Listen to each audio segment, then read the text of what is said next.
দর্শক, আমি এই মুহূর্তে দাঁড়িয়ে রয়েছি অন্তর্বর্তী সরকারের প্রধান উপদেষ্টার বাসভবনের ঠিক পাশে, যমুনার ঠিক পাশে, একেবারে রমনার পাশে যে বেইলি রোডের যে মিন্টি রোডের যে রাস্তাটা রয়েছে সেই রাস্তায়।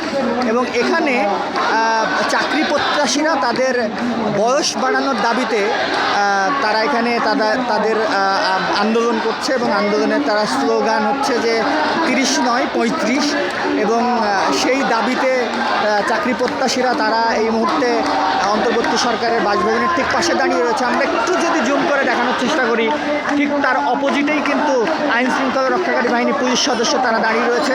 আমরা যদি একটু প্যান করে দেখানোর চেষ্টা করি, এখানে সেনাবাহিনীর সদস্যরাও রয়েছে এবং র্যাবের ব্যাটালিয়ন ফোর্সেরও স্পেশাল সদস্য তারা রয়েছে এবং বিভিন্ন সাংবাদিক গণমাধ্যম কর্মীরা তারা রয়েছে এবং তাদের স্লোগানে মুখরিত হয়ে উঠছে। এখন পর্যন্ত তারা যতক্ষণ পর্যন্ত এই দাবি না মানবে ততক্ষণ পর্যন্ত এই আন্দোলন চলমান থাকবে, এমনটা এই চাকরি প্রত্যাশীরা তারা বলছিলেন।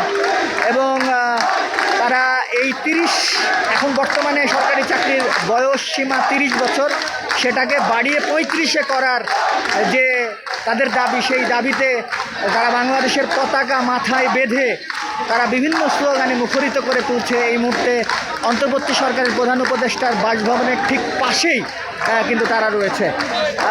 এতক্ষণ পর্যন্ত এই খবরই ছিল। পরবর্তী নতুন খবর পেলে আবার যুক্ত হবো। ধন্যবাদ।